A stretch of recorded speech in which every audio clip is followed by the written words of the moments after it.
First off, good morning to everybody. It was a beautiful week, for us to get two wins. Started off with the Troy game.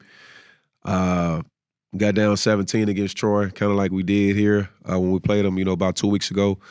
But to our credit, our kids fought back, and just kind of hung around. We did some different things on the defensive side of the ball to try to change it up on them, and we made plays down the stretch. I felt Zeke Cook had a phenomenal game, his best game of his college career. I think he finished with 15 and 11.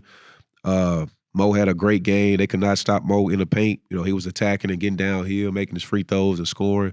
And obviously the shot, Kentrell Garnett, that was not how it was supposed to be drawn up. It was supposed to be a little bit cleaner than that. But, sometimes it don't always go as we draw it up. But he made the tough shot, and we got to stop at the end. Zeke, get the rebound, which was his 11th rebound of the game. But the biggest thing is how well we just kept our composure and just kept fighting and kept fighting.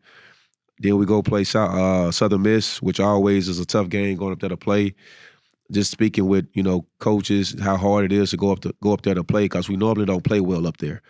And they had senior night festivities for their team. They came out and fought hard. I felt we didn't play as well as I felt we should have, but we found a way to win. I just told the guys we shot 37% and we won the game, and that's just finding a way to win. I felt when we went up 6. I thought we was going to kind of push it away a little bit, kind of go up double digits, but they just kept coming and coming, and they made plays down the stretch and got us on our heels a little bit. But in the end, Brandon Hardy hit a big three in the corner. London Fields came in and hit a big three when we were struggling. And we just made plays. So I was happy to get out there with a win. What do you feel like picking up, tough victories like that says about your team, the way that they've been, resilient all season long with everything they've dealt with? Well, I think you just said it. Just being resilient, just being composed, keeping our composure with everything. Just kind of staying with it, and keep fighting. You look at the games that we've lost, close games this year. I think back Georgia Southern game, the South Al game here, the Southern Miss game here. It's just games that we have to learn from. That we've been in those situations before, and so these last couple games that we've played came down to 1-2 possession game, and we found a way to win those games, whether it's getting a stop or making a big shot. So we're learning. We're still in the learning stage, but we're getting there though. Yeah, I would agree with you on that. Just because of, for whatever reason, inexperience with guys being out there, never been in those situations, are just not executing. And I think it's more of us not executing, and that's on me as a coach, just making sure we execute the right way, both offensively and defensively. And that's something we kind of worked on every day in practice, from losing those games early in the year, just doing a 1-minute game or a 30-second game, putting the score up there, just finding ways to execute down the stretch. What's been the key? Y'all been really good at you lose a game, and you play the team again, and you beat them. So what's been the big key to that, to reversing those things? Well, just going back and just doing film study from the time you played them, then just leading up to other games that they have played. We just kind of trying to do some film study, extra film study, finding a loophole, just find a little leak, somewhere we can attack, somebody we can attack, and just making adjustments. That's what it's all about, being able to make adjustments for the next time you play them. Sometimes they work out, sometimes they don't. But I've with our staff, with our players, we try to give ourselves the best chance to win by putting in extra time on film work, not so more on the court, but off the court, just studying the tape, and showing the guys what we went wrong in and what we can do to better ourselves in those situations. Arkansas State matchups different than most teams that you play. Like, what's the key to kind of slowing them down? Well, we got to have low turnovers. We got to obviously rebound the ball from a defensive side. We can't let them get run-out baskets. And I feel like we got to make them play against our half-court defense. Our half-court defense is pretty good.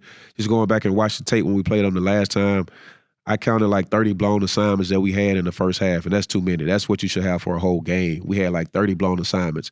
And once we got those assignments corrected, we was hanging in there with them. I think it was a tie ball game in the second half. I think we tied with them in the second half. But they're a very explosive team. They obviously can score the ball with the best of them. They got Terry and Todd, who I think is one of the best guards in the league.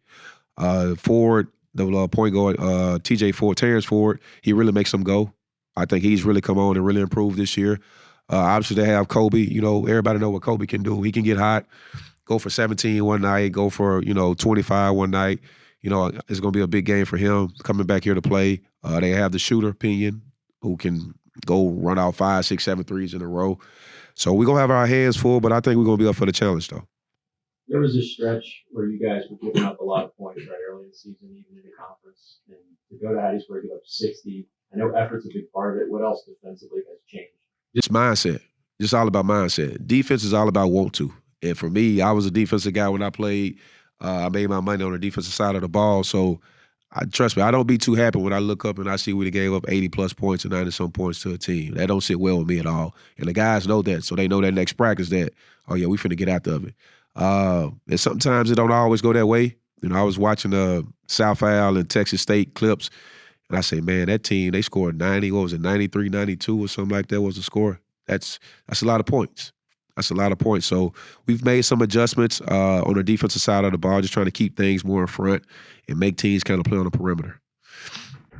When you reach the opinion, when you reach the conclusion, I'm going to starting Zeke for that mindset. How big of was that kind of when it all turned? Like, how big of a role did he play in all that, the defensive side of it? Zeke played a big role in it because that's all is what Zeke about: playing hard, rebounding the ball, just going after it. If you guys go back and watch the Troy game, like he was everywhere in that game. And he told the guys before we came out, he said, hey, it starts on the defensive end. That's the only way we're going to get back in the game. And he was clapping his hands. He was yelling. He was screaming. You guys probably saw me probably yelling at him, trying to calm him down from getting into it with the referees or something like that. But he leads us with his emotion, with his energy, his effort. And he never asked for a play to be ran for him. He never asked for any preferential treatment. All he says, Coach, I just want to play hard and help the team win. So kudos to have a guy like Zeke Cook, because you don't have too many guys like that in the college basketball world today. Why is it so important to have guys that are unselfish like that to be, I guess, staples on your team? It means a lot because you don't have to do things for him, like run a play for him, where everybody today look at the scoring.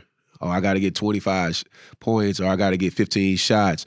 Where I tell people all the time, defense wins championships. If you go back and look at all the great teams of the world, like I said, my favorite team was UNLV running Rebels 1990 with Larry Johnson and Anderson Hunt, Greg Anthony, Stacey Augmon.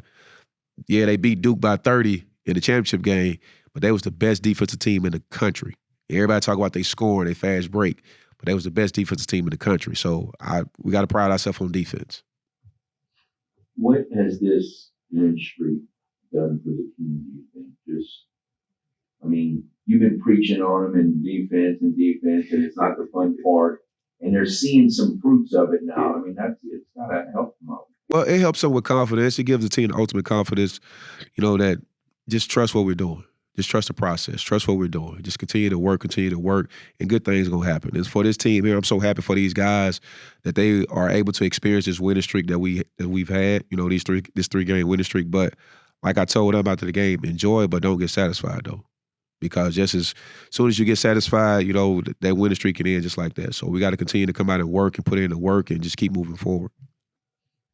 Well, now that we're down to 2 games, what is the realistic goals seed-wise going into the tournament? What does that look like? Win as many games as you can. Try to win these last 2 games starting on Wednesday. Then we'll attack, the last game of the season, but we just got to keep moving forward. Anything can happen. I look at the league. 3 years ago, it was us, Southern Miss, JMU, Marshall, kind of like the dominant teams. Everybody knew like one of these teams was going to end up in that final game and probably playing for the NCAA tournament bid. With this year, in this league this year, I think it's up for grabs. So anybody can win it. We just got to keep plugging and just give ourselves a chance.